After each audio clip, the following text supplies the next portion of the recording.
Sir, ইদানিং মোটা হওয়ার কিছু ওষুধ খেয়ে অনেকে বলছে তাদের এভিয়ান রোগ হচ্ছে, এটা কি আসলে সম্ভব?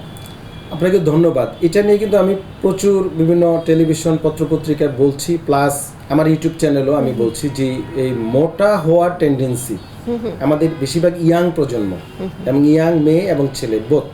মেয়েরা একটু বেশি খায়।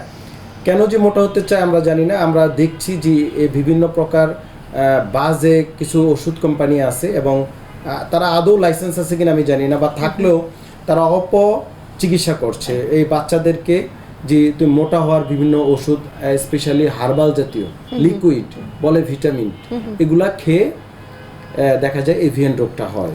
এবং এটা প্রায় আমরা পাচ্ছি। এভিয়ানের অনেক কারণ আছে, আমি সেটা আসবো আপনাকে, কিন্তু এটা একটা ভয়ানক আকারে বাংলাদেশে ধারণ করেছে এবং এই এভিয়ান রোগের অন্যতম কারণ হচ্ছে মোটা হওয়ার ওষুধ খাওয়া। এর মূল কারণটা হচ্ছে ওষুধের মধ্যে এক প্রকারের ওষুধ দেওয়া থাকে স্টেরয়েড।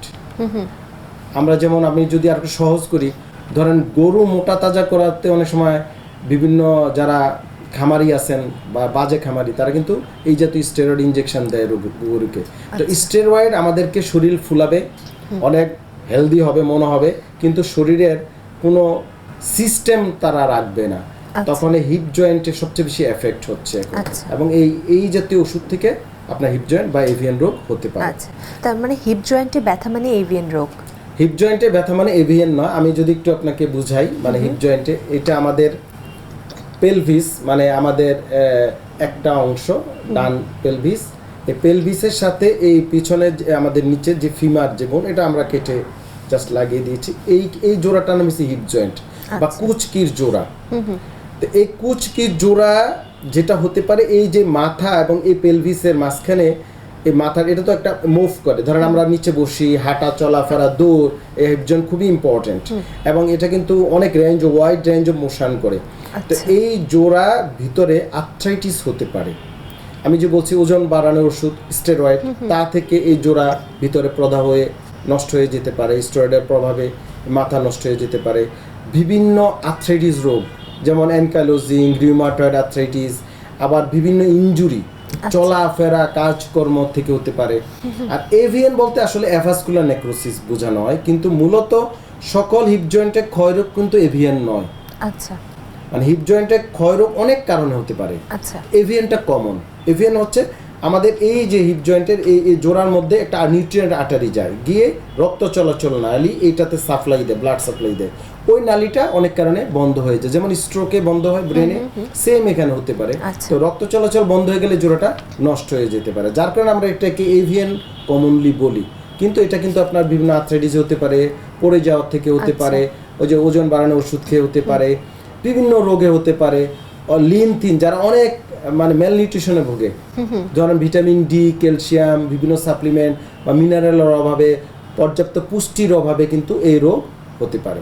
অনেক কারণ আছে এভিয়ান রোগের। তো যার একবার এভিয়ান রোগটা হয়ে গেল, তার আসলে করণীয় কি? সে কি ধরনের চিকিৎসা নেবে?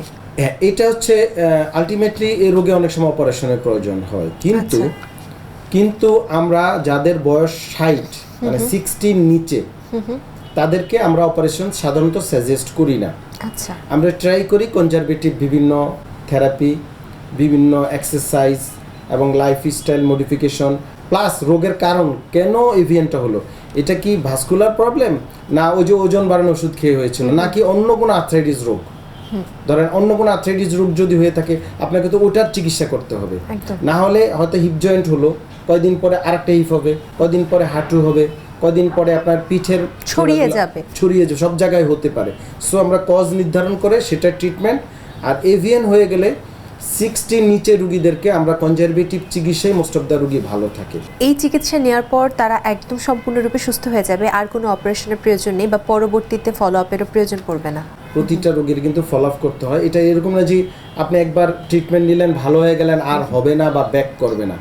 যদি আমরা কজ পাই, কজকে মিনিমাইজ করি বা ওটা ট্রিটমেন্ট দিই, পাশাপাশি তাকে বিভিন্ন এক্সারসাইজ, লাইফস্টাইল মেনটেন করতে বলি। এবং রোগী কিন্তু ফলো আপে মাঝে মাঝে 2-3 মাস বা 6 মাস পর পর ডাক্তারকে সে ফলো আপে আসবে, নিয়মকানুন মেনে চলবে, পুষ্টিকর খাবার খাবে, এক্সারসাইজগুলো আমরা শিখিয়ে দিই, এক্সারসাইজগুলো সে করবে।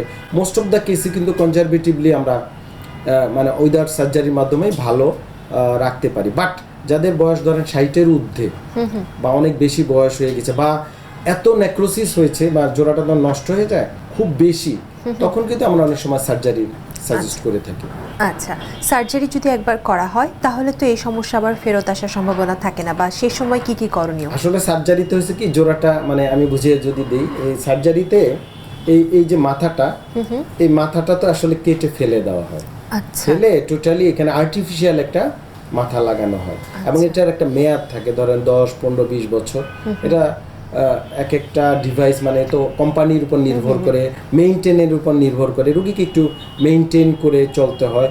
একটা মানুষ যদি আসলে হায়াত থাকে কত বছর গড়ে বাংলাদেশে, আমরা এখন 72, 73 দেখি বা 100 বছর ধরে, তো যদি 60-র পরে সে অপারেশনটা করে 80, 85 পর্যন্ত সে অনায়াসী, এরপরে তো তার কাজ থাকে না। তো আলটিমেটলি মানে যত কম বয়সে অপারেশন না করা যায়, এটি আমাদের টার্গেট থাকে। ধন্যবাদ স্যার এই বিষয়টি আমাদেরকে জানানোর জন্য। আপনাকে অনেক ধন্যবাদ, নাগরিক টেলিভিশনকে অসংখ্য ধন্যবাদ।